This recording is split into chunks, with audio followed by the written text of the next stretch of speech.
लद्दाख में वास्तविक नियंत्रण रेखा पर चीन लगातार अपनी गतिविधियां बढ़ाता रहा है। अपनी नापाक साजिशों को अंजाम देने के लिए चीन हर तरह के हथकंडे अपनाता है। नापाक साजिशों को अंजाम देते हुए चीन घुसपैठ करने से भी पीछे नहीं हटता। हालांकि भारत चीन सीमा पर भारतीय सैनिक अपने मोर्चे को संभाले हुए हैं और हर स्तर पर तैयार है। बुरी से बुरी परिस्थिति में चीनियों को परास्त करने का जज्बा भारतीय सैनिकों में कभी खत्म नहीं होता, इसलिए बदलाव समय समय पर होता है। गलवान घाटी में हुई हिंसक झड़प के बाद चीन की सेना से कई दौर की बातचीत के बाद अब संवेदनशील जगहों से सैनिकों की वापसी पर सहमति बन गई थी, लेकिन सर्दियां आ गई हैं। भारतीय सेना बदलाव की तरफ बढ़ रही है। भारतीय सेना चीन को लेकर अलर्ट पर दिख रही है। इसे देखते हुए सेना ने पूर्वी लद्दाख में 50,000 सैनिकों की तैनाती कर दी है। साथ ही सर्दियों में उनके लिए हथियार और बाकी साजो सामान की व्यवस्था भी करनी शुरू कर दी है।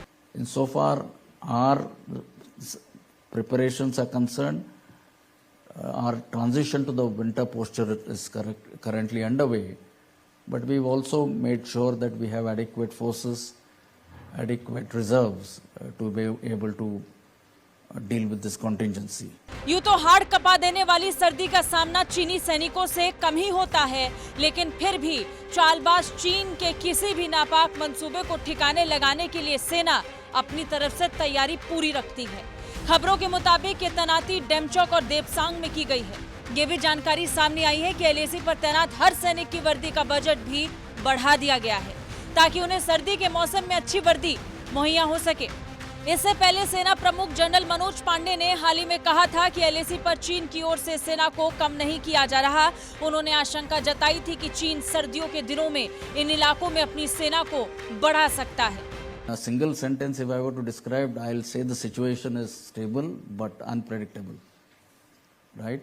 And you are aware of the ongoing talks, right, at the political, diplomatic, at the military level, which have been going on between the two sides.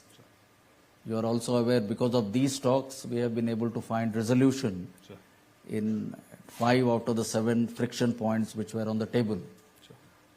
And it is for the next 2 friction points that we are attempting to find resolution. And the 25th round of the WMCC, which took place on 15th October, I think has set the stage. We are looking at the next date for the 17th round. And that is where I believe through talks, through negotiation, to dialogue, we hope to find resolution in these 2 areas. Now, as far as the PLA strength, the force levels are concerned, there has been no significant reduction. बता दें, पूर्वी लद्दाख में मौसम बेहद ठंडा होता है। ऐसे में जवानों को ठंड से बचाने के लिए उन्हें 3 लेयर वाली वर्दी दी गई है।